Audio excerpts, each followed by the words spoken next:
Bonjour à tous et à toutes, j'aimerais vous faire mention d'une vision d'un château fort avec un donjon. Donc on peut voir que au sein d'un château fort, il y a un lieu protégé, un lieu dont on prend soin. C'est le dernier lieu qui doit être atteint, c'est le donjon.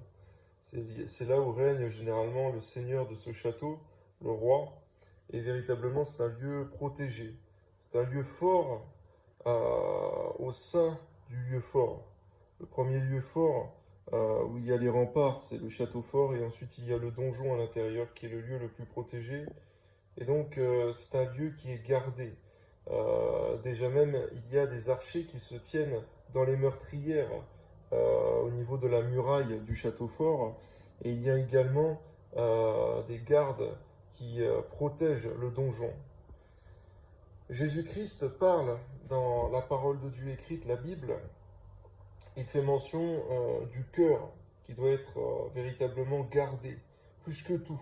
Nous devons garder notre cœur plus que toute autre chose, car de lui viennent les sources de la vie. Et s'il est un territoire que l'ennemi veut gagner, eh bien, déjà, le premier lieu qu'il peut gagner, c'est notre corps, où les mauvaises émotions peuvent régner, l'amertume, l'angoisse, toutes ces choses qui peuvent gagner notre corps. Mais ce n'est pas encore le lieu le plus important. Ensuite, il y a le cœur. Déjà même les entrailles, lorsqu'elles sont atteintes, de mauvaises choses peuvent régner dans nos vies. Mais ensuite, il y a le cœur qui peut être gagné. Gagné par le péché, gagné par la convoitise. On voit que Jacques fait mention effectivement de la convoitise étant consommée qui amène le péché qui produit la mort. Et donc il faut garder nos cœurs de cela. Et ensuite, lorsque le cœur est atteint,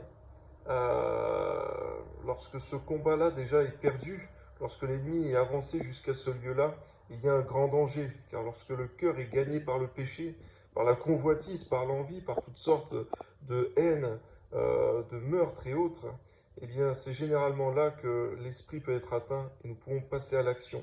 Commettre le péché, effectivement, il y aura de grandes répercussions. Alors, efforçons-nous, effectivement, de mener ce combat spirituel par la parole de Dieu, qui est pour nous l'épée de l'esprit. On voit que lorsque Jésus fut tenté par Satan dans le désert, il ne nous a pas de violence physique, mais il sortit l'épée de l'esprit, qui est la parole de Dieu. Et de la même manière, si nous nous gorgeons de la parole de Dieu chaque jour et en abondance, l'ennemi ne pourra pas rentrer comme il le voudra dans ce lieu fort qui doit être absolument gardé par nos soins. Que Dieu vous bénisse et vous encourage à cela. Amen.